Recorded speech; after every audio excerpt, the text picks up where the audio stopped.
Bueno, hoy vamos a tratar un tema yo creo que es fundamental, ¿no? A la hora de salvaguardar Bitcoin, que es lo que consideramos una de las armas de soberanía monetaria dentro de este camino que quiere ejecutar Gantz, que es el de conseguir en un mundo de privación de libertad cada vez más complicado luchar por dicha libertad, pues queremos ofrecer esas herramientas para ser soberanos, y una de ellas es Bitcoin, ¿no? Pero Bitcoin no es nada si no lo custodiamos de una forma adecuada. Lo primero de todo, hablar de que Bitcoin como tal es un protocolo que se conoce como blockchain, aunque no es exactamente blockchain, y me refiero al ámbito de denominación, ¿no? Porque mucha gente dice, no, blockchain, Bitcoin, no es lo mismo. Utiliza la tecnología blockchain, es decir, la cadena de bloques, pero no tiene la connotación que hoy en día se le da a esa palabra de blockchain, ¿no? Es decir, Bitcoin no es blockchain.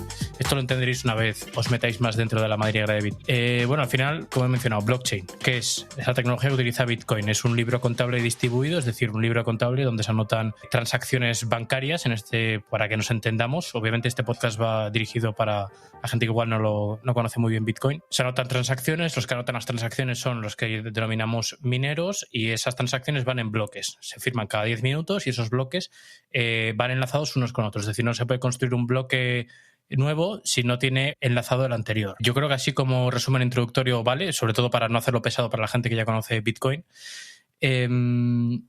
Luego, Gorfat, háblanos un poco de lo que es. En el guión lo teníamos aquí un poquito mal estructurado, lo voy a cambiar un poquito y te voy a reformular la pregunta.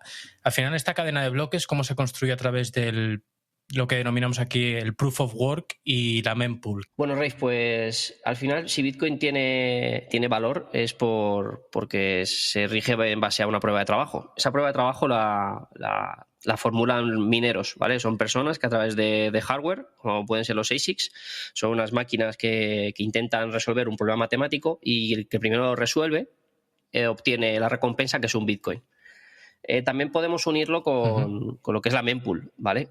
La mempool al final es como una especie de piscina donde van a parar todas las transacciones que se realizan, y en función de las fees, es decir, de lo que tú quieras poner para que la transacción la cojan antes o no, pues ayuda a que esa transacción se verifique antes y vaya en el siguiente bloque, porque hay que aclarar que Bitcoin cada 10 minutos se descubre un bloque, y en ese bloque pues van todas las transacciones que los mineros han elegido de la mempool. No sé si queda claro para la gente neófita.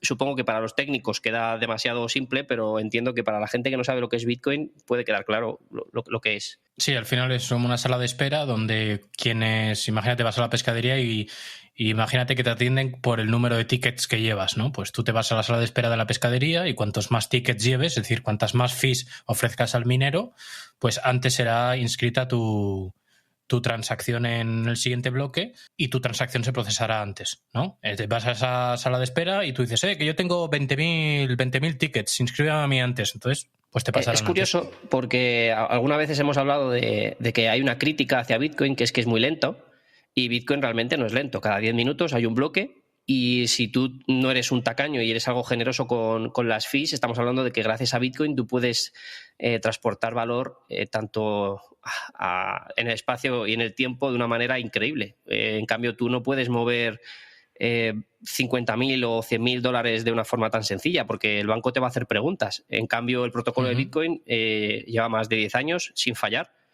sin ningún tipo de agujero que hayan hackeado, y al final Bitcoin sigue funcionando, y cada 10 minutos hay un bloque y hay una transacción. Sí, bueno, esto de que no tiene utilidad o que no, vamos, es totalmente mentira. Lo que tú muy bien has dicho, para hacer movimientos bancarios grandes, lo primero que tarda días y con unas comisiones muy altas, y en Bitcoin por tan solo un par de dólares, para hacerlo rápido, puedes mover miles de millones de dólares, miles de millones o trillones, si quieres, por $2 de fee. Pregúntales a los de los bancos cuánto les cuesta eso en un modelo tradicional para moverlo de punta a punta del mundo. Una locura. Adri, a ti te toca, yo creo que la parte más complicada de explicar de Bitcoin, porque yo creo que es algo que hay que entenderlo estudiándolo. Es decir, cuando lo estudias se entiende muy fácil, pero explicarlo es muy complicado. Lo hablábamos antes, ¿no? Y es el modelo de contabilidad, que es un modelo de contabilidad, al fin y al cabo, es cómo entiende la red, cómo se producen las transacciones, ¿no? Tú cuando mandas de un IBAN bancario a otro IBAN bancario, es un modelo que se llama accounting, es decir, en una cuenta se tiene que restar saldo y aumentar en otra, ¿no? Es un suma cero, por así decirlo.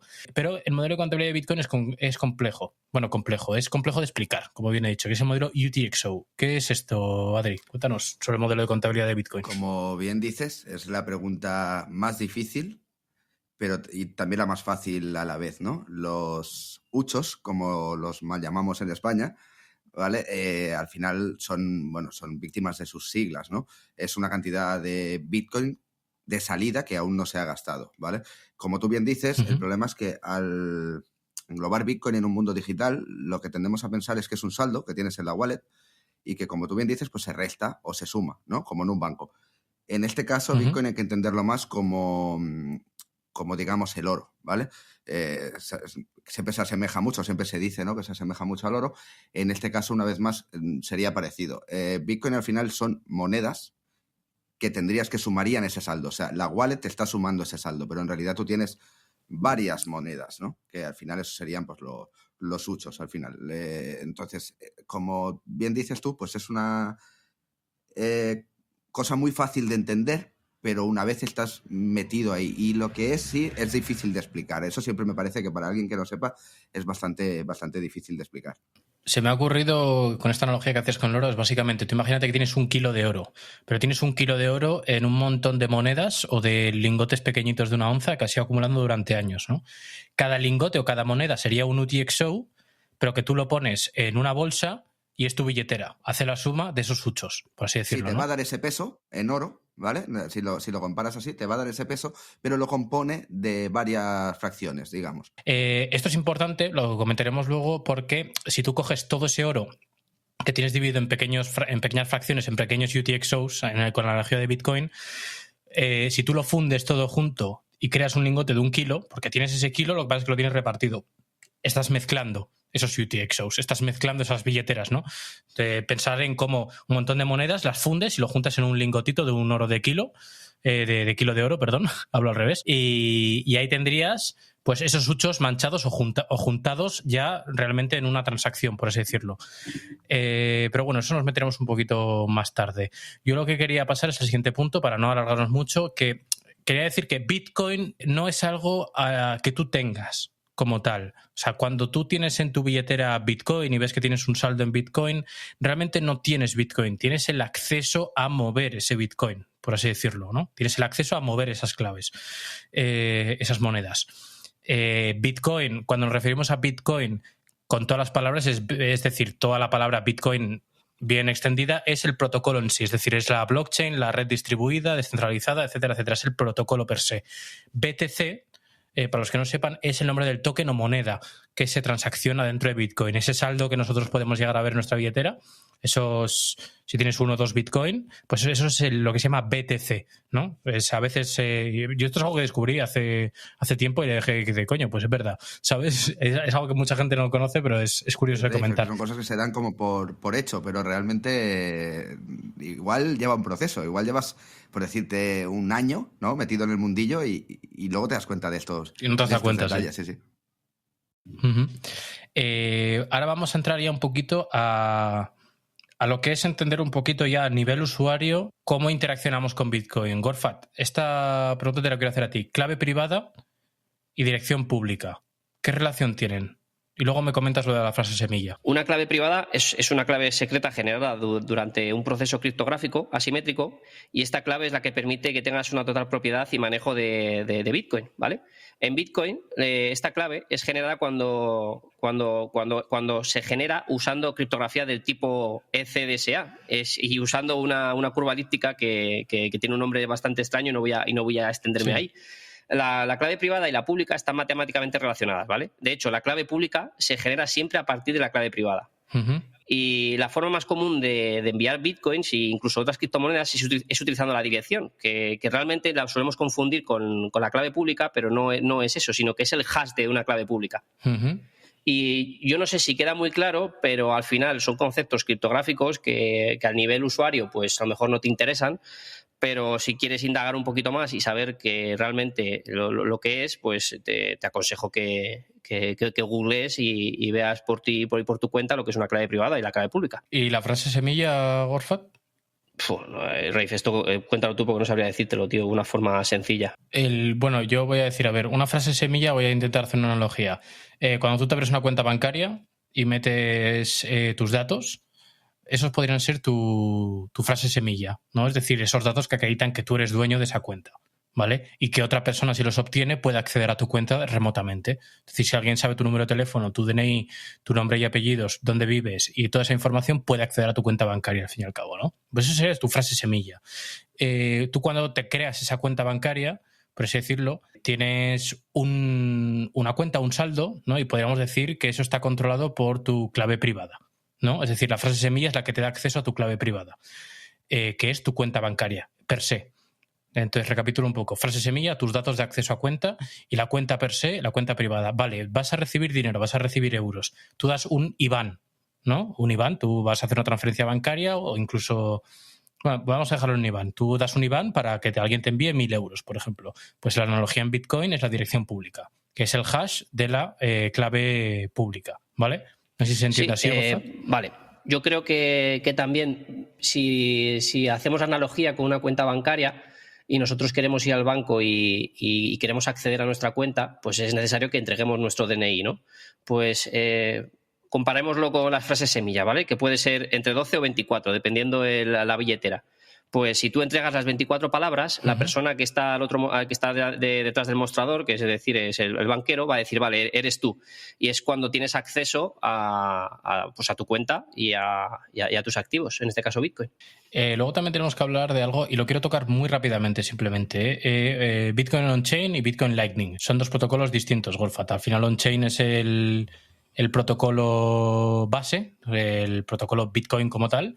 Luego tenemos una capa superior que se llama Lightning, que a ver si voy a hacer la analogía del Bizum, por así decirlo. ¿Qué te parece esta analogía? Me parece bien. No nos vamos a meter a cómo pasar de Bitcoin On-Chain a Bitcoin Lightning porque es algo bastante complejo de explicar, pero básicamente que nos entendamos. Es como On-Chain, podríamos decir que es la parte muy, entre comillas, lenta del protocolo, la que hace el apunte contable constantemente, y Lightning es como una capa P2P súper rápida, ¿no? Es decir, quedas con un colega, os tomáis unas birras y dices, oye, tío, hazme Bizum para pagarme las birras que has consumido, ¿no? Pues lo mismo podría ser con Lightning, ¿no? Pues tú le escaneas un código y directamente ya llegan casi instantáneamente. Realmente, a ver, aparte de la rapidez que tenga la red o de la simplicidad comparándolo con Bizum, finalmente también es una segunda capa creada para no pagar tantas transacciones. Al final, en Bitcoin, por cada transacción que haces, pagas un fee. Lightning lo que hace es una subcapa que agrupa esas transacciones, ¿vale? Y cuando están listas o quieres hacerlas efectivas, digamos como dinero real, Bitcoin en este caso, lo que hace es anotar en el bloque, con lo cual solo se paga una transacción. Así es como funciona la mayoría de protocolos L2 que podéis encontrar en lo que es el apartado ya que denominamos cripto, que no es Bitcoin. Así es como funcionan la mayoría de L2. Lo que hace es reducir mucho las fees, ¿no? Por así decirlo, Adri. Sí, agrupando en una misma anotación tú haces así, entonces también darle velocidad, sí. Escalar, porque dicen que Bitcoin no es escalable. Al final Lightning viene un poco a solucionar esa parte, ¿no? Viene a solucionar la parte de los micropagos, sobre todo, ¿no? Es decir, de tomarte un café y si el café vale 1,20, pues no pagar €1 de comisión, es decir, que el café te valga el doble. Es que al final, cuando Satoshi hizo el paper, jamás yo creo que se imaginó que se iba a crear Lightning, porque él no entendía, yo creo que él no entendía Bitcoin como una forma de pago. Como medio de pago, sino entendía como una forma de transferir valor en el tiempo y en el espacio, de una forma pues bastante abrupta. En cambio, Lightning lo que viene a proponer es pues, un sistema de pagos, pero pues eso, para comprarte un chicle o incluso un café. Y ahí está el dilema, ¿no? El dilema, hay muchos bitcoiners que odian la capa de Lightning porque entienden que Bitcoin al final no va a ser un sustitutivo al fiat, porque al final tiene una oferta limitada y la demanda pues siempre varía, y eso convierte a Bitcoin en un activo muy volátil, y Lightning, por mucho que sea la capa 2 de Bitcoin que permite micropagos, no revierte esa volatilidad. Mira, voy a tocar una cosa, me ha salido un poquito el guión. Has tocado el tema de la volatilidad de Bitcoin. Yo quería hacer una analogía otra vez con el oro. El oro sigue unos ciclos también de mercado, básicamente, teóricamente, que es que cuando tenemos un dólar fuerte, el oro cae. Cuando tenemos un dólar débil, el oro sube, ¿no? Pues en los ciclos económicos, teniendo al dólar como moneda de reserva mundial, y lo puedes llamar dólar, lo puedes llamar Pepito Grillo Coin, la cual sea la moneda de reserva mundial, cuando ésta se fortalece, el oro caerá. ¿Por qué? Porque interesará más tener esa moneda.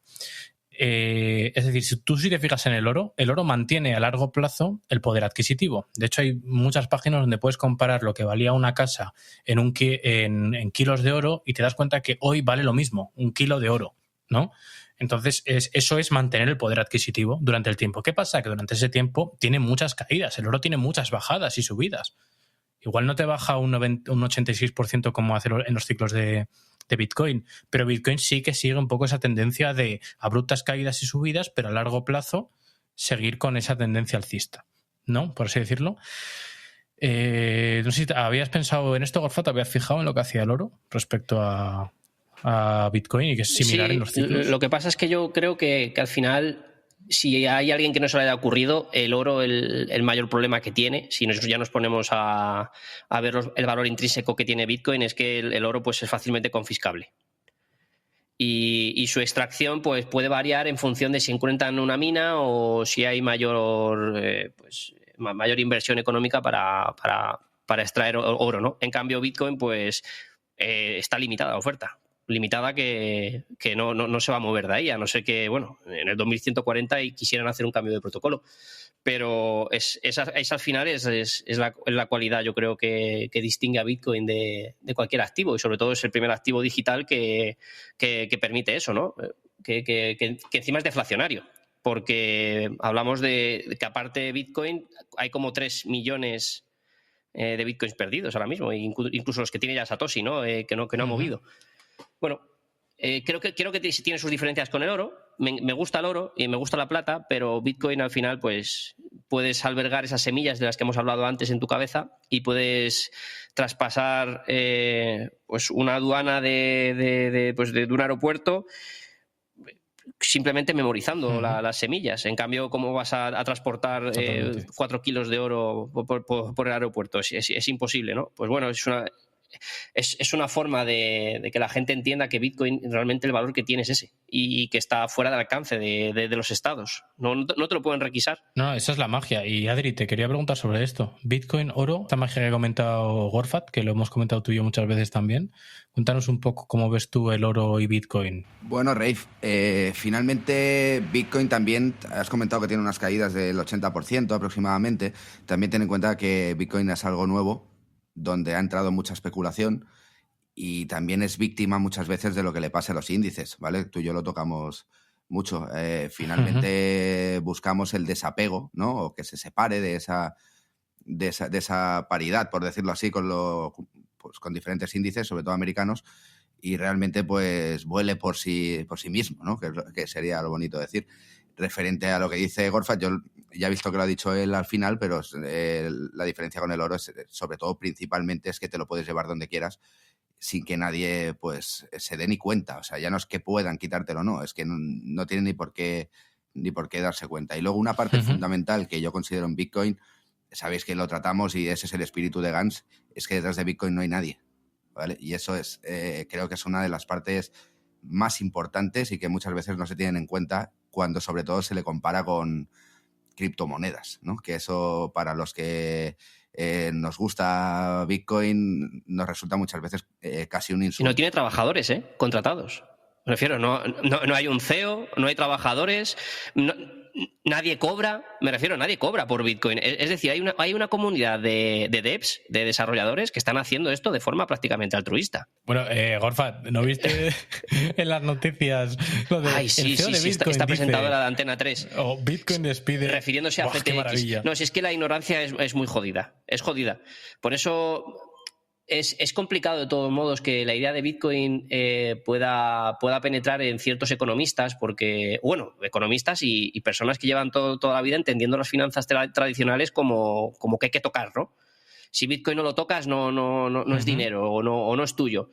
Bueno, veis lo que está pasando, que ahora pagas con tu móvil y prácticamente ya ni tocas lo que es un billete. Y cuando me hablan de que si el fiat está respaldado, pues no sé, respaldado en cuanto a qué. Eso es mentira. Porque ya no hay un respaldo hacia un metal fuerte, como puede ser el oro. No existe ese tal respaldo. La creación del fiat es en función de lo que los bancos centrales quieran y desean. Esto, Gorfa, te hace mucha gracia cuando te juntas con alguien y te dice, eso de Bitcoin es mentira. Yo siempre le suelto, tus putos dólares son mentira, no Bitcoin, ¿no? Porque realmente es así. Al final el dinero fiat es un dinero creado mágicamente y Bitcoin, como has dicho bien al principio, pues tiene un proceso de minería. Tío, es que hay una fórmula matemática. Hay una fórmula matemática. Sí. ¿Cómo que no es nada Bitcoin? Bitcoin es un algoritmo. Bitcoin es mucho más que el fiat. El fiat no cuesta nada que lo creen. Está el Banco Central, está la Christine Lagarde y cualquier estado que le interese creando dinero. En cambio, Bitcoin no tiene esa necesidad. Creo, Gorfat, que hay que explicarlo desde el punto de vista que el dinero fiat no tiene una contraparte que sustente su valor. Bitcoin sí, al igual que el oro. Es decir, cuesta extraerlo. Cuesta energía resolver la ecuación matemática que permite firmar un bloque y, por ende, emitir bitcoins. Que, por cierto, se nos ha olvidado mencionarlo. Cada X años, cuando ocurre el halving, son 4, ¿no? Si no recuerdo mal, Gorfat. Sí, son 4 años. Cada 4 años, aproximadamente, dependiendo de la velocidad, ¿no? La emisión de bitcoin se reduce a la mitad. Es decir, estamos hablando de que Bitcoin tiene lo que se denomina en economía es de oferta limitada, pero ahora mismo tiene una inflación que se llama inflación predictible o predecible. Nosotros, como sabemos cuántos bitcoins se emiten por unidad de tiempo, podemos dibujar una curva de la inflación de Bitcoin que tiende a cero. Conforme más tiempo pasa, su inflación tiende a cero. Yo quería explicarlo y simplemente... Mira, me sirve para introducir el siguiente tema, Gorfat y Adri. La fungibilidad en Bitcoin y el tema del chain analysis. No, a ver, es que yo soy muy crítico con la fungibilidad de Bitcoin. Yo a todo el mundo le digo que si no sabes manejar Bitcoin, mejor que uses Monero, porque al final Monero por defecto es fungible. ¿Qué es la fungibilidad? Ya lo hemos explicado alguna vez, pero para que me entiendan, cuando tú recibes oro, y voy a decir también un billete de fiat, pero es decir, un billete normal de 5 euros o de 10 o de los que sean. El número de serie. Sí, al final el número de series no le hace fungible. Pero bueno, vamos a entender que no nos vamos a poner tan tiquismiquis. Vamos a entender que el oro y el dinero es fungible porque tú no sabes de dónde vienen esos 5 euros. ¿Vale? No sabes si esos 5 euros vienen de narcotráfico, vienen de una transacción en una cafetería. No sabes de dónde viene. El oro tampoco, porque al final el oro lo puedes diluir y te lo pueden dar de una manera que no sepas de la transacción anterior que ha tenido ese oro o quién ha sido su propietario. ¿Qué pasa con Bitcoin? Que al final su protocolo es transparente. Y tú puedes seguir en la cadena cualquier tipo de movimiento. Esto para aquellos que dicen que Bitcoin alienta el narcotráfico, pues os digo que no, que eso no es cierto, porque si esos narcotraficantes o esos ladrones no tienen cuidado, ese Bitcoin va a ser prácticamente traceable por estas empresas e incluso por los gobiernos. ¿Qué pasa? Que Bitcoin... ¿Qué empresas, Gorfa? BlackRock... Sí. No, pero que me refiero a las empresas de chain analysis. No, pero bueno, quería echarle un capote a BlackRock y... ¿no? Que te gusta tanto a ti. En nuestros podcasts siempre pilla. Sí, siempre pilla, claro. Tío. Bueno, y al final Bitcoin no es fungible por defecto. Al menos para mí no lo es. A no ser que lo obtengas directamente de la minería. Y cuidado, porque esa minería también puede estar no regulada, pero sí que identificada. Incluso los Bitcoin que pueden venir directamente del minero pueden que ya estén fichados y básicamente estén haciendo análisis de ellos, ¿no? Por lo tanto, hay que hacer uso de herramientas, ¿vale? Y es cierto que a nivel técnico el uso de herramientas de Bitcoin pesa mucho. Entonces, Gorfat, podríamos hablar de que tenemos el Bitcoin minado, el Bitcoin con KIC y el Bitcoin sin KIC o P2P. Eso ¿no? es. Por así decirlo. Bitcoin con KIC, al final estás comprando un Bitcoin que está aparejado con tu identidad. ¿vale? KIC es Know Your Customer, conoce a tu usuario, al consumidor. Y al final estas empresas, que los exchanges, incluso los bancos o cualquier empresa te pide tu DNI e incluso te piden que te hagas una foto y con tu DNI al lado, ¿no? Para que te tengan bien identificado. ¿Qué pasa? Que cuando tú compras ese Bitcoin de esa manera, estás yendo en contra de la filosofía y el protocolo. Pero luego podemos más adelante hablar sobre si es interesante tener Bitcoin con KIC o no, pero es para que lo entendáis. Luego está el Bitcoin Bitcoin P2P, ¿vale? Que tú lo intercambiable con cualquier otro tipo de persona, ¿vale? Tú puedes comprarle Bitcoin a no sé, yo se lo compro a Rafe directamente y entre él y yo quedamos un precio. Vale, ese Bitcoin que yo recibo de Rafe puede ser que él lo haya comprado con KIC, ¿vale? Por lo tanto, ese Bitcoin sigue manchado, aunque no sea mío, ¿vale? Aunque sea suyo. ¿Qué pasa? Que ese Bitcoin P2P puede que esté incluso valorado por Chain Analysis como un Bitcoin sospechoso, porque entendamos que lo que hemos dicho antes, que Bitcoin no es fungible. Por lo tanto, si Rafe ese Bitcoin lo ha obtenido de un ransomware, lo ha obtenido de, pues, yo qué sé, de hacer algo ilegal por la dark web, pues al final ese Bitcoin que yo recibo P2P puede ocasionarme algún problema si yo decido en un futuro llevarlo a una casa de intercambios como puede ser Binance, ¿no? Y me lo congelen. Y luego tenemos el Bitcoin que está pasado por CoinJoin o por herramientas de ofuscación, ¿no? Que no sé si vamos a entrar más adelante, yo creo que podemos entrar, pero para que lo entienda todo el mundo, son herramientas que se han creado para que esos Bitcoin que tú tienes, si quieres gastarlos, son herramientas de gasto, los gastes de una forma totalmente privada y anónima, y que no te ocasione ningún problema a la hora de querer vender ese Bitcoin por dólares o euros. Dependiendo del tipo de Bitcoin que estés adquiriendo, la forma en la que la estás adquiriendo, tienes que tener en cuenta cómo lo vas a usar, ¿no? Porque no es lo mismo intentar usar un Bitcoin P2P que usar un Bitcoin con KIC. A priori el KIC es más limpio en el sentido de que los exchanges aseguran que esos Bitcoin ilícitos a través de las empresas de Chain Analysis, los Bitcoin que ellos van a vender, que muchas veces incluso los obtienen directamente de los mineros, no lleven consigo asociadas una actividad delictiva, como lo que ha dicho Gorfat, ¿no? Que te lo pueden bloquear. Pues eso, ellos aseguran mucho de esto. Entonces tu Bitcoin con KIC obviamente te va a servir para pagar en todos los sitios porque no te lo van a bloquear a priori, a no ser que lo pases por CoinJoin. Entonces ese Bitcoin tendrá un uso concreto. Yo te diría que el Bitcoin con KIC, si tú no te quieres limpiar las manos, es el Bitcoin de inversión. Es que podemos hablar de la estrategia. Bueno, no es una recomendación, ¿vale?, de inversión para nada, pero yo siempre digo que hay que tener un monto de Bitcoin con KIC, bueno, o al menos que no sea un KIC como tal al uso, es decir, comprado en Binance. Hay aplicaciones como Relay que no necesitan KIC. No me paga Relay, por cierto, Pero pienso, y aparte solo trabajan en Europa, ¿vale? Están en Suiza, ellos, es una empresa suiza, y bueno, ellos no te piden KIC. Lo que sí que pasa es que al final las transacciones que tú realizas a esa empresa suiza llevan aparejada tu nombre porque tú estás haciendo una transferencia bancaria, ¿vale?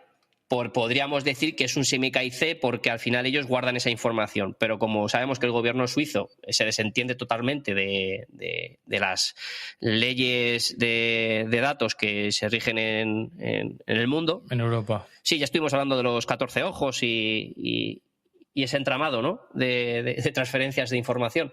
Mira, lo que hablas de los 14 ojos me viene perfecto para preguntarle a Adri y pasar a la siguiente parte del podcast, que son ya herramientas, ¿no?, de privacidad en Bitcoin. Algo fundamental, Adri. Es decir, muy bien, P2P, todo lo que tú quieras, pero lo primero es la conexión, ¿no? Es decir, lo primero es cómo te conectas e interactúas por Internet con los protocolos Bitcoin. Cuéntanos un poquito de la importancia de todo esto y lo que tenemos que usar mínimamente para utilizar Internet y utilizar Bitcoin. Bueno, existen varias aplicaciones, varias wallets también, así como tener un nodo propio, por ejemplo, de Bitcoin Core. Y a partir de ahí, pues tener, pues por ejemplo, la wallet Samurai para el móvil o, por ejemplo, Sparrow para PC y Linux, las cuales, pues bueno, nos permiten más anonimato y aparte de tener, pues más seguridad. Estas se pueden pues enrutar a través de Tor también para que no deje constancia o no deje ese rastro, mejor dicho, ¿no? Sí, minimizar la huella. Sí, también es lo que dice Gorfat, al final dependiendo de cómo lo tengas, porque esto va muy parejo tal vez a tener un Bitcoin algo más anónimo, aunque también te digo que no, yo lo haría de todas maneras, ¿vale? Porque finalmente puede llegar un día a ser peligroso tener Bitcoin, ya no solo por a nivel de conspiración, de que pueda pasar algo estatal, sino porque te pueden dar una paliza y quitártelo, ¿no?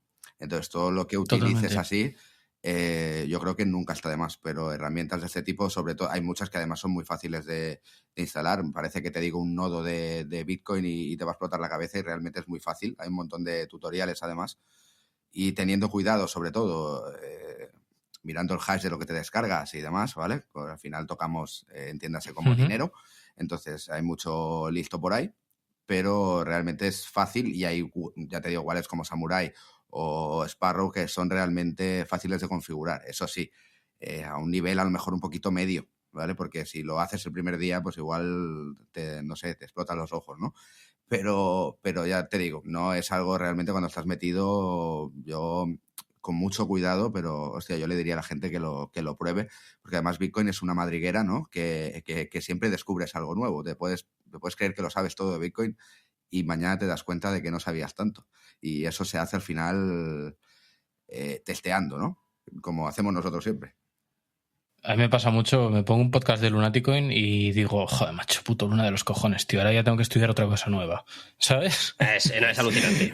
Es alucinante. Yo, por ejemplo, sabes que hemos estado tocando el tema de la Coldcard y lo mismo, o sea, te pegas una tarde que empiezas con algo y parece simple, y luego ves que hay gente, realmente lo primero que he pensado es que hay gente que lleva el gorrito de aluminio con más capas que nosotros, ¿sabes? No, pero es abrumador, ¿eh? Y yo entiendo que no creo en la adopción masiva, no lo creo, pero sí que pienso que Bitcoin es rechazado por mucha gente porque hay demasiadas cosas.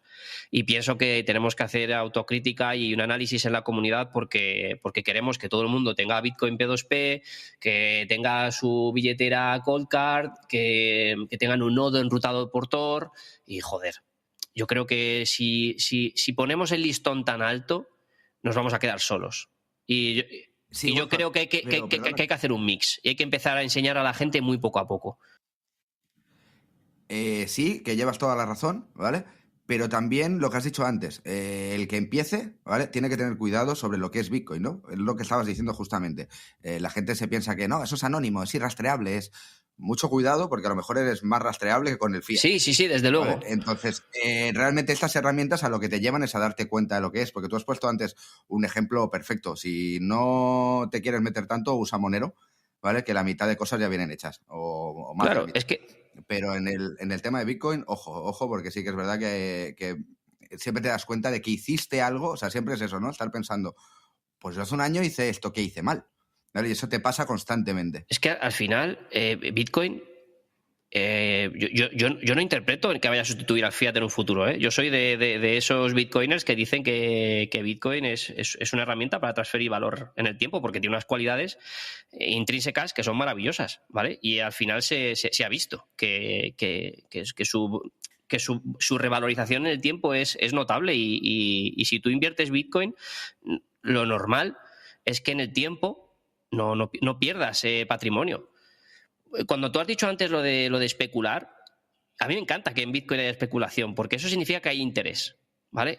Polavieja lo dice, y ahí tiene unos escritos, e incluso también tiene algún podcast, que la especulación no es algo malo intrínsecamente, porque el especular realmente lo que hace ver al inversor es que ese activo tiene un futuro.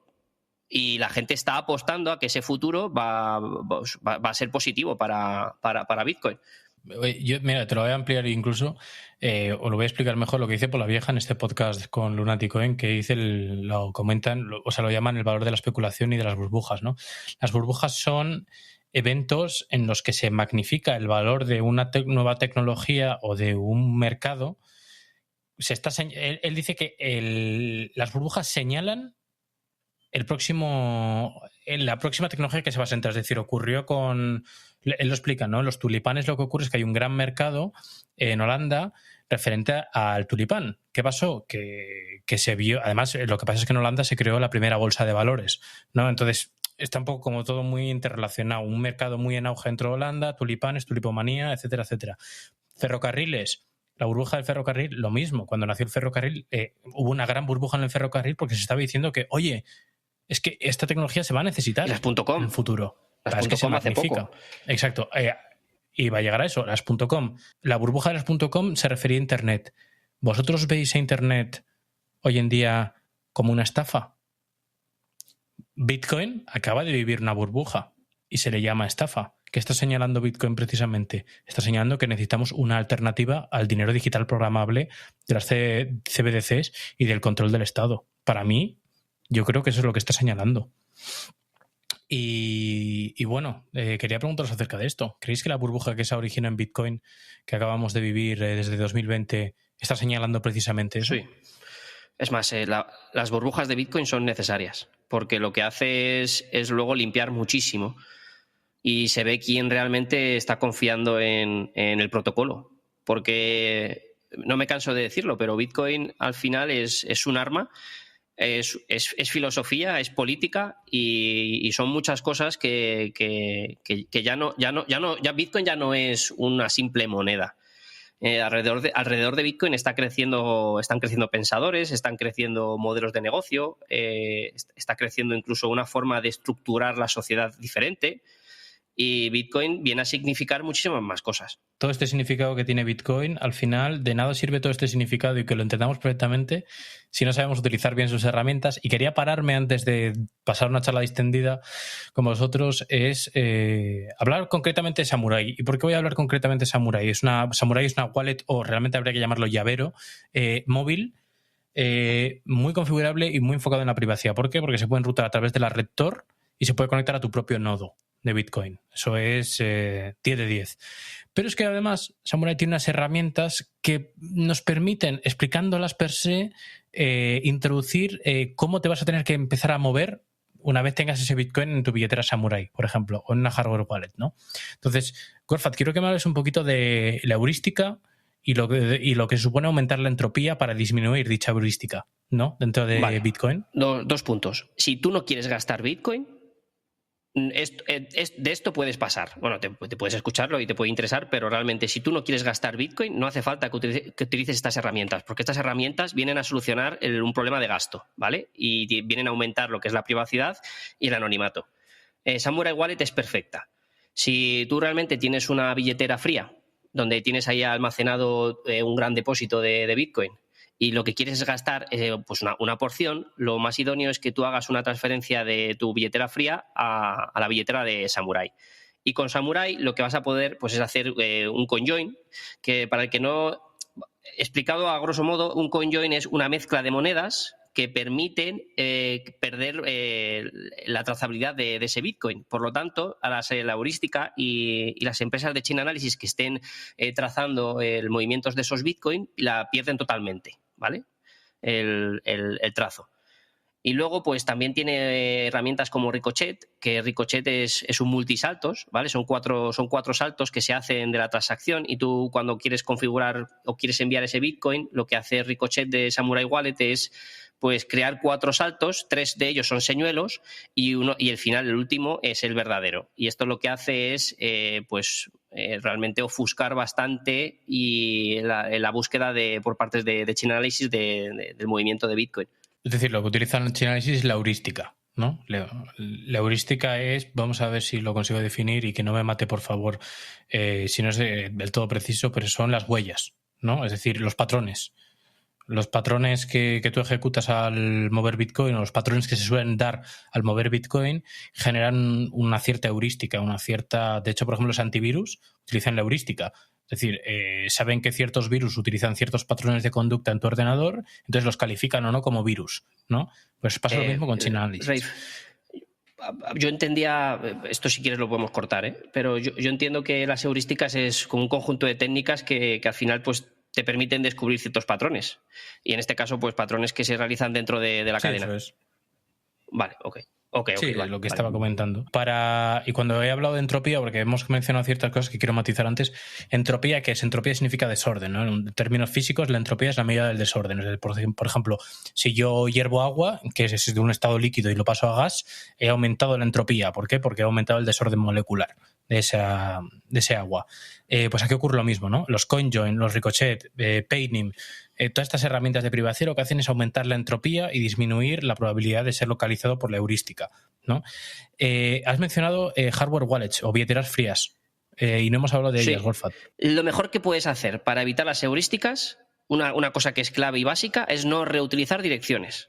No te envíes siempre el Bitcoin a la misma dirección. Eso es básico. A partir de ahí viene todo lo demás. Pero eso lo tendría que hacer todo el mundo. No reutilizar nunca una dirección. Es decir, tener 1000 uchos. Adri, ¿qué son las hardware wallets? Tú que has estado ahí pegándote con la Coldcard. Pues, ¿qué día llevo con la Coldcard?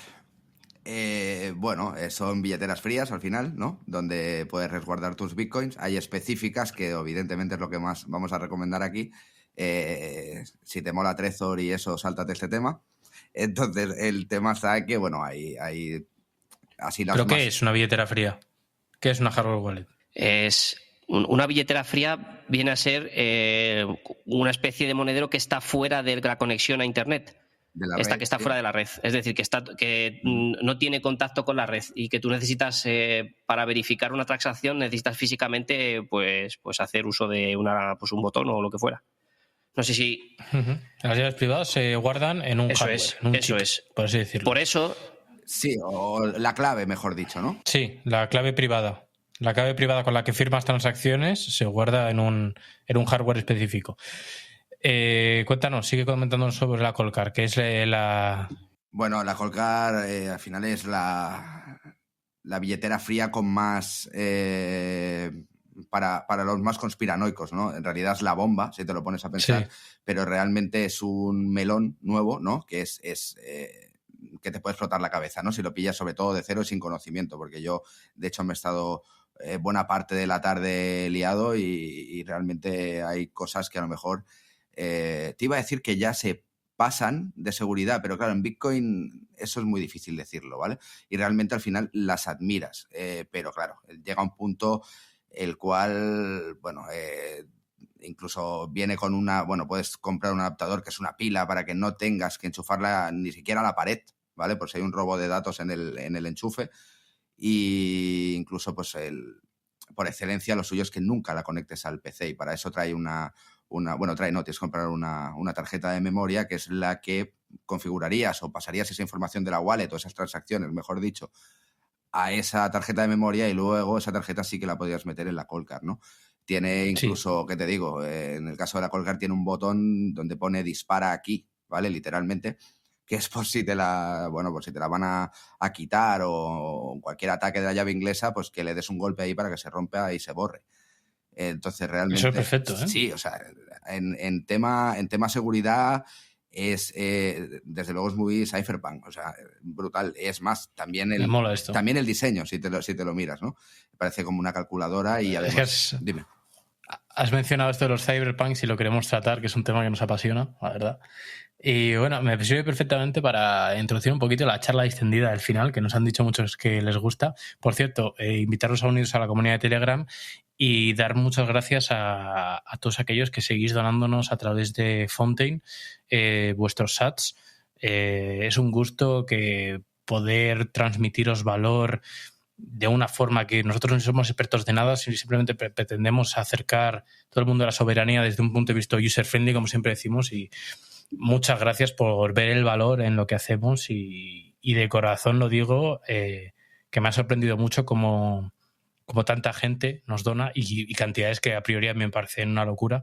Entonces, nuevamente muchas gracias y quería introduciros a la charla un poco extendida y utilizando este valor por valor que nos están haciendo llegar a través de Sats en Fountain, es cómo está cambiando en la gente la visión de la vida a través de Bitcoin, ¿no? Porque fíjate, si no fuera por Bitcoin, Fountain no existiría. No existirían donaciones en euros. La gente no donaría en euros porque no le dan el mismo valor dentro de esa esfera cypherpunk, ¿no? Intento como juntar aquí muchos conceptos, pero quería introducir esto y me parece precioso, tío. O sea, gracias a Bitcoin estamos dando valor a las cosas el verdadero valor que tienen las cosas. Y estamos valorando mucho las cosas. Por ejemplo, la libre información, si no es a través de un valor por valor, hoy en día es muy difícil que un creador de contenido se mantenga durante años si no recibe apoyo. ¿Por qué? Pues porque las principales plataformas de emisión le bloquean ese contenido que no va a favor del poder hegemónico de los estados, ¿no? Bueno, Raif, yo quería tratar dos temas que creo que a lo mejor se nos ha escapado. Es cómo comprar a través de P2P. Y al final las plataformas que recomendamos nosotros pues son Hodl, Pitch Bitcoin y Robosats. Y también añadir que yo sé que todo el mundo o mucha gente que nos escucha tiene Trezor, el Model One, o tiene un Ledger. Y yo quería decir que lo importante de una billetera fría cuando la compras es verificar que es open source. Yo creo que es básico, porque si al final no han liberado el código, porque en este caso Ledger, por ejemplo, no es open source, ¿vale? No han liberado el código, ni nadie puede ver si ese código pues tiene una puerta trasera. Y para poder gestionar tus finanzas, como en este caso es Bitcoin, es muy importante que confíes en la contraparte que te está ofreciendo una billetera fría. Y por eso Ledger para mí no es de fiar porque no es open source. Y luego del Trezor Model One no tiene un chip de seguridad, aunque creo que lo consiguieron solucionar, pero... Con el Model T. Sí, pero pero el Model T, claro, se va mucho de precio. Ese es el problema de Trezor. Sí, el Model T, de hecho es la wallet fría. Claro, es la más cara. Y al final, pues para eso te compras una Bitbox 02 o te compras una Coldcard. Claro, ¿y qué pasa con el Trezor Model One, aunque tenga chip de seguridad? Pues que para la passphrase, ¿vale? Que es un método de darle más seguridad incluso a tu billetera, es introduciendo una contraseña que tú solo conoces, aparte de las 24 palabras, pues la passphrase la tienes que meter en el ordenador. ¿Qué pasa? Peligros de meter tu passphrase en el ordenador, pues que si realmente tienes un ataque de hacking a tu ordena, y están haciéndote, por ejemplo, un seguimiento de lo que tecleas, un keylogger, pues puedes correr el peligro de que descubran cuál es tu passphrase, accedan a tu Trezor y realmente sería súper sencillo quitarte todo el Bitcoin que tienes. Por eso creo que son billeteras que al principio para el usuario principiante puede estar bien si no manejas mucha cantidad, pero yo creo que en función de vayas conociendo Bitcoin es necesario recurrir a otras billeteras más importantes. Y otra cosa que quería añadir, más filosófico, es que si ves en todos lados que promocionan Trezor, promocionan Ledger, huye, porque hay una financiación de marketing brutal y de publicidad. Y realmente quizás haya productos mucho mejores y con un precio más asequible, y no se habla tanto de ellas porque no hay detrás una gran área de marketing, ¿no? Por eso Samurai Wallet, muy poca gente lo conoce, pero es increíble. Y incluso Coldcard también, y luego Bitbox 02, que es un poco más mainstream, pero bueno, creo que... No, y el precio están más o menos, rondan los $140, están a la par de los Bitbox, Coldcard, la Trezor One, la Ledger, más o menos van rondando esos precios. Sí que es verdad, en el caso de, ahí me lo contestas tú, Gorfat, en el caso de la Bitbox no sé si lleva una interfaz de la casa, en este caso, para poder toquetear ahí, por decirlo así, o no. En el caso evidentemente de Coldcard, no. O sea, eso es para interactuar, por ejemplo, con Sparrow directamente, y ahí sí que eres soberano 100%, ¿vale? No sé si Bitbox, ahí te quería preguntar a ti, y así también se lo aclaras a algún oyente, si tiene algún tipo de interfaz de usuario que venga rollo la Ledger o la Trezor Suite. Mira, probando las tres, que las he probado, salvo la Coldcard, Ledger y Trezor lo que tienen es que es una interfaz muy amigable. Y la Bitbox 02 también, ¿vale? Pero es un poco más fea, ¿vale? A la hora de poder interactuar con ella. Pero para mí la Bitbox 02 es nivel principiante alto. Me parece que es una billetera que podría todo el mundo comprarla por primera vez y trastear con ella. Ahora bien, siempre vamos a lo mismo. Es mucho, creo que esto no lo hemos tratado, pero creo que es mucho mejor que empieces poco a poco a estudiar lo que es Bitcoin antes de comprar. ¿Por qué? Porque yo creo que antes tienes que entender que si tú, por ejemplo, te compras un Trezor o una Bitbox 02, esa billetera la puedes enlazar a una billetera como es Sparrow, ¿vale? Y Sparrow Wallet es de las mejores billeteras que hay en el mercado ahora mismo, porque te permite hacer incluso coin join, ¿vale? Y te permite hacer coin control.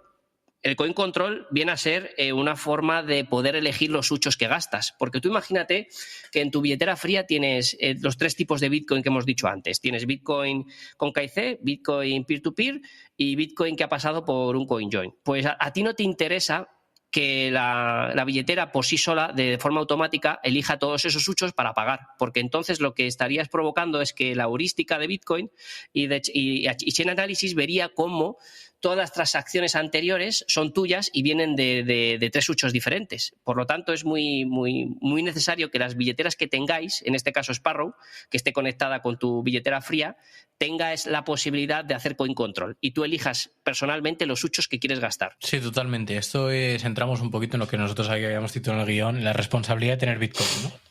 Y bueno, yo creo que es... la responsabilidad de tener Bitcoin de forma adecuada te lleva sobre todo a mí me pasa, no sé si a vosotros, chicos, el darle mucho valor a las cosas, ¿no? O sea, darle el valor que tienen, de verdad, a las cosas. Yo, por ejemplo, desde que estoy en Bitcoin he reducido mi nivel de consumo, pero una barbaridad, porque todo lo veo en unidades de Bitcoin, o lo veo en onzas de plata, o lo veo en onzas de oro.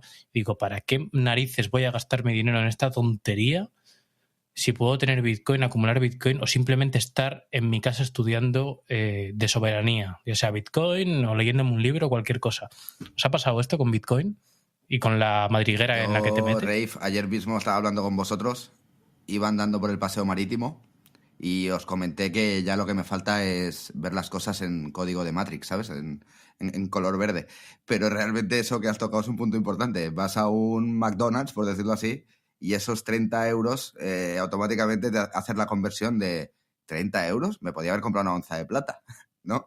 O ya a veces os hago la broma de me he comprado esto y me ha costado medio monero. O sea, porque es que realmente sí. Empiezas a pensar así, lo cual es muy bonito para el que le guste, como nosotros, ¿vale? Pero sí que es verdad que visto desde fuera, pues entiendo que parecemos unos locos, ¿no? Pero bueno, realmente si estás en Bitcoin y amas Bitcoin, ¿no? Por decirlo así, poco te importa lo que piensen los demás. De hecho, de eso se trata, de no aparentar y ya está, ¿no? Hay un dicho que es el que come callado come 2 veces, ¿no? Pues eso sería a lo mejor Bitcoin también. Tal cual. Es que la capacidad de ahorro hace soberano al individuo y le hace poder no depender del Estado. Y al final lo que nos ha enseñado toda esta comunidad, lo que es Bitcoin, y viene a decir un poco que es necesario que ahorres. Porque si no ahorras y en un futuro pues tienes problemas para poder solventar gastos o préstamos, vas a sobreendeudarte y lo único que va a provocar eso es más pobreza. ¿Qué pasa? Que estamos viviendo en Occidente y Occidente es puro consumismo. La capacidad de ahorro está mermada porque te conceden cualquier tipo de préstamo y eso está cambiando y va a cambiar. Y mucha gente va a pegarse una buena hostia y va a ver que no va a poder solventar todas esas deudas y eso va a llevar a una crisis colectiva de naciones porque no va a haber una crisis de financiación y totalmente de deuda. Y yo creo que Bitcoin nos enseña que es difícil obtener Bitcoin porque hay un proof of work detrás, hay unos mineros haciendo esto y que realmente tiene valor el dinero que tenemos. En cambio, pues nos han enseñado que da igual los euros que gastes porque total, si a los bancos se sobreendeudan y tienen problemas de crisis, ¿cómo decirlo? Es que no me sale la palabra. Crisis de liquidez. Eso es, crisis de liquidez, pues al final siempre son rescatados y son rescatados con dinero del contribuyente. Y eso es lo que hemos estado viviendo un poco a modo de resumen últimamente en Europa y bueno, en Estados Unidos. Sí, al final está claro que le damos, lo que tú muy bien has dicho, el valor al ahorro y el valor a nuestro tiempo, ¿no? Porque intercambiamos nuestro tiempo. Y a mí me pasa un poco como tú dices, Adri, yo lo veo todo en joder, me ha costado un monero, joder, me ha costado no sé qué. Bueno, yo al final es con lo que me quedo de Bitcoin, ¿no? Se vaya a cero o no se vaya a cero, yo no sería la persona que soy hoy en día ni tendría el conocimiento que tengo hoy en día si no hubiera habido un momento concreto en mi transcurso vital en el que yo no hubiera dicho, venga, voy a estudiar esto de Bitcoin, a ver qué es. Y me metí ahí, metí la cabeza y de repente me caí y no me di cuenta y estoy al fondo del todo y aún sigo excavando para encontrar más cosas dentro de esta madriguera, ¿no? Para mí es lo bonito y creo que es lo que la gente debería ver en Bitcoin y descubrir ese valor intrínseco que tiene toda esta madriguera, ¿no? No sé, ¿te queréis añadir algo más, chicos? No, bueno, quería podemos... decir, Rafe, que, Sí. a ver, que no nos malinterpreten, no somos unos kamikazes económicos, ¿vale? O sea, no metemos todo lo que tenemos Sí, cierto, muy bien, en muy bien Bitcoin puntualizado. así, pero a las ¿No? bravas, ¿no? Pero realmente, bueno... No, que no. Es más, no tenemos Bitcoin. No, yo creo en Bitcoin, pero no tengo Bitcoin. No tenemos. Lo que quería comentar en eso es que, bueno, creo que al final poco a poco vas adquiriendo conocimiento de lo que es Bitcoin y realmente siempre piensas, ¿no?, que si hay que confiar en algo y pegártela, pues tal vez la oportunidad es esta, ¿no? Entendemos que no nos la vamos a pegar, pero que si cabe esa posibilidad, pues igual es en algo en lo que crees y que te ha abierto filosóficamente la mente, ¿vale?, para todo lo que conlleva ese estudio, ¿no? Porque lo que estabas hablando tú, te caes, tú esto lo usas mucho, ¿no? ¿Cómo es lo de Asterix Obelix, Rafe? La marmita, ¿no? Te caes en la marmita de pequeño y tienes para toda la vida. Pues eso, pues te caes en la marmita de Bitcoin y poco a poco vas añadiendo cosas, vas añadiendo filosofía a tu vida y, bueno, pues eso realmente, si en algo tienes que apostar y que te salga mal, pues tal vez es en eso, porque a la vez de apostar en Bitcoin como activo, por decirlo así, entre comillas, estás apostando en ti mismo, ¿vale? Y eso es al final lo bonito. Pero solo quería decir eso, ¿no? Que tampoco somos kamikazes de mételo todo mañana y hasta la suegra, ¿no? Entonces, muy bien puntualizado. Hay que tener cuidado. De hecho, algo que te enseña Bitcoin también es eso, el tener cuidado, diversificar en depende de qué cosas, como podía ser oro, plata, y no creer en algo y meterte de golpe, porque una cosa que te enseña Bitcoin también es eso, a desconfiar un poco. Bueno, y gastar fiat. Al final el fiat es bueno para gastar. Está hecho para eso. Desde luego, sí. Antes, bueno, para nosotros yo creo que antes de gastar cualquier unidad de Bitcoin que tengamos, yo creo que antes gastas fiat, evidentemente. El fiat sí que... Totalmente, sí. El otro día te lo comenté, Rafe, que el fiat es como unos hielos encima de una mesa en verano. O sea, lo tienes ahí parado y lo que va haciendo es desaparecer. Se va diluyendo y se va fundiendo. O sea, eso sí que no te va a llevar a ningún sitio. O sea, tú guardarte, no sé, me invento 100K en la caja fuerte, lo que te va a llevar es que dentro de 40 años te compres una botella de agua con eso. Totalmente. Parece una locura, pero solo hay que mirar a Argentina, ¿eh? Sí, desde luego. Y preparaos con los CBDCs porque vais a alucinar. Gorfa, te quería pedir una última reflexión y yo iría cerrando ya el podcast, que se nos hace tarde en la hora de grabación en la que estamos. Bueno, no sé si a lo mejor abro un melón, y a lo mejor nos quedamos hablando 15 minutos más, pero yo creo que Bitcoin viene a desafiar al sistema tradicional. Los estados no van a adaptar, no van a dejar ni van a invitar que Bitcoin entre de una forma tan sencilla. Creo que las personas que estamos ahora mismo confiando en esto, yo quiero mandar un mensaje y el mensaje es de desafío porque al final nos van a atacar a Bitcoin, nos van a atacar a nosotros y van a hacer todo lo posible para que esto no triunfe.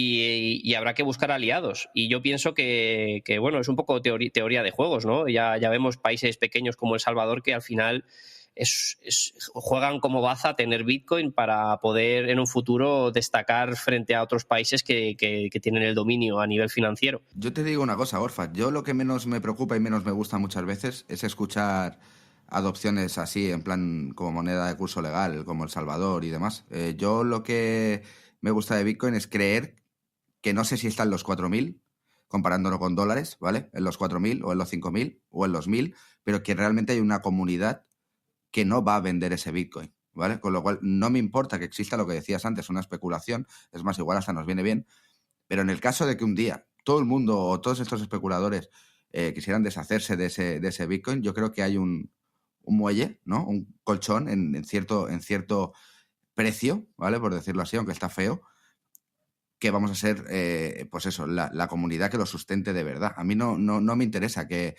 no sé qué gobierno lo adopte o no. A mí me interesa que Gorfat y Rafe sí que lo adopten igual que yo y podamos hacer intercambio entre nosotros y así expandir la red como tal, los nodos de Bitcoin, ¿no? Claro, pero volvemos al debate de entonces si Bitcoin va a ser moneda de gasto. Porque al final, si tú realmente revalorizas tu patrimonio gracias a Bitcoin, tú quizás en un futuro te interesa gastar ese Bitcoin en una propiedad y habrá formas de hacerlo. Y no vamos a decir aquí cómo se hace porque no queremos meternos en ningún lío. Eso ya cada uno debe ser un poco cuco y empezar a investigar cómo se puede hacer. Pero Bitcoin al final, si tú realmente obtienes una gran revalorización, lo interesante es gastarlo, pero no gastarlo para quedarte en fiat, sino gastarlo para poder mejorar tu estilo de vida. Lo comentábamos en Space, es decir, no intercambies un activo como Bitcoin por un pasivo, como podría ser un fiat o una CBDC, que lo único que en el momento en el que entra en ese sistema de fiat o CBDC, lo primero que es incautable, pierde todo lo que es Bitcoin. Entonces lo que dice Gorfa, ese Bitcoin, que es un activo, si se revaloriza mucho, úsalo para coger otro activo que en el momento vital en el que tú te encuentres consideres que quieres, porque de nada sirve llevarse Bitcoin a la tumba. Vale, o sea, es muy bonita la idea, pero a ver, seamos sinceros, somos humanos, queremos una casa, queremos unas cabras, queremos un barco porque nos apetece navegar, si os da la gana, ¿sabes? Porque es vuestra pasión de vida, pues para eso está Bitcoin, ¿no? Para conservar ese valor en el tiempo y que en el día de mañana te tengas un activo que vale mucho referenciado al fiat o a lo que te dé la gana y lo intercambies por otro activo, ¿no? Eso es lo interesante, yo creo, al fin y al cabo, de Bitcoin. Es que, de hecho, Rafe, igual es la única forma que hay en un futuro, que esto lo hemos hablado muchas veces. Tal vez esté todo tan controlado con las CBDCs que llegue el momento en el cual el único que pueda ser medianamente libre sea el que posea, pues, como tú dices, un activo como Bitcoin, ¿vale? Que podrás ir pues a intercambiarlo, ya no te digo a gastarlo, a intercambiarlo por otras cosas, ya sea porque te gusta un barco, como tú has dicho, o una casa, o a lo mejor por necesidad, ¿vale? De hecho ahí radica, ¿no? La filosofía de lo que viene a ser Bitcoin. La filosofía de Bitcoin, dilo. Esa libertad. Yo quería poner también como ejemplo un plan de herencia.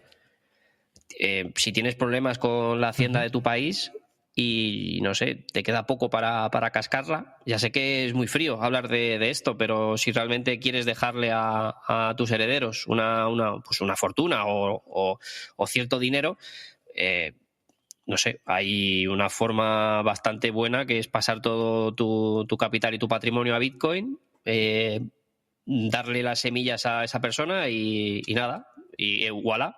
Y enseñarle cómo va la cosa, no le va a servir de nada. Es bueno enseñarle pero vamos, que yo creo que es una muy buena forma de gestionar un plan también de jubilación o incluso gestionar eso, un plan de herencia para las personas que dejas aquí. Reuniendo las dos cosas que vosotros habéis dicho, que al final se resumen en la filosofía de Bitcoin, que da nombre a uno de los mejores libros que hay al respecto, haremos un podcast especial sobre esto. ¿Qué os parece? Hablar puramente de la filosofía de Bitcoin. Me parece brutal. Sí, es más. La verdad es más, hay que empezar a hablar de esto. Es realmente donde viene la adopción. Cuando ya empiezas a hablar de temas pragmáticos y que vienen a solucionar los problemas del día a día de la gente. Lo hemos hablado alguna vez, de que te viene gente y te dice, oye, ¿tú cómo has llegado a esa filosofía de vida? Y la respuesta que te viene a la cabeza es por Bitcoin, ¿vale? Porque el inicio fue Bitcoin al final. Y es sí, te hizo origen en la cabeza y no veas. Sí. Pues me parece un tema muy interesante para un podcast dedicado a ello, donde dejemos un poco al lado lo técnico. Y con esto, por cierto, filosofía de Bitcoin. La filosofía de Bitcoin, el libro que he dicho que no he dicho su autor es Álvaro de María, muy recomendable ese libro, que acaba de sacar el libro traducido al inglés y va a venderlo pues en Estados Unidos. Desde aquí un fuerte apoyo. Y nada, ya comentaremos esto en un especial hablando de puramente la filosofía de Bitcoin y desde un punto de vista más metafísico, filosófico, como queréis llamarlo, pero que creo que es muy importante esa reflexión porque lleva, yo creo, realmente al entendimiento de lo que es el protocolo per se. ¿Puedo hacer una última puntualización respecto a todo lo que hemos hablado? No confiéis en lo que decimos, verificarlo. Me refiero, no somos muy techy tampoco, no somos grandes tecnológicos, ni la técnica ni la tecnología la entendemos a la perfección porque no somos programadores. Pero bueno, tenemos cierto nivel, pero sí que es recomendable que todo lo que hemos hablado y hemos comentado que lo verifiquéis vosotros, porque posiblemente en muchas cosas nos equivoquemos. No crees que somos aquí los más sabios, cometemos errores como todos cuando hablamos pues muchas veces podemos meter gazapos, que es lo que se dice, ¿no? Que es das un dato erróneo a un dato que en tu cabeza estabas dando el erróneo, pero realmente has hablado y has dicho totalmente el contrario, pues porque somos humanos y nos equivocamos, ¿no? Entonces eso, verificadlo y nada, yo por mi parte muchas gracias a todos los que nos escucháis y nada, os dejo a vosotros dos que deis una reflexión final y cerramos el podcast. Hoy sí. Hoy estaba, la verdad que me has dejado encantado con lo que estabas diciendo y estaba yo aquí, la verdad que babeando, ¿no? Nada, yo es que al final no tengo nada más que añadir a lo que hemos dicho. Muchas ganas de hacer el podcast dicho sobre la filosofía de Bitcoin. Al final yo creo que eso es lo más bonito que se puede hacer. Y por otro lado, pues nada, lo de siempre, encantado de estar con vosotros. Y nos vemos en el próximo. Igualmente, un abrazo. Un abrazo, gente, con las breves palabras de Gorfat. ¿Cómo estáis, chavales? ¿Todos bien? ¿Una foto? No, ¿cómo están las máquinas? Lo primero de todo, ¿Cómo están las máquinas? Perdón. Ahora tendría que ser lo último de todo, ¿cómo están las máquinas? Bueno, gente, nos vemos en el próximo podcast. Hasta otra.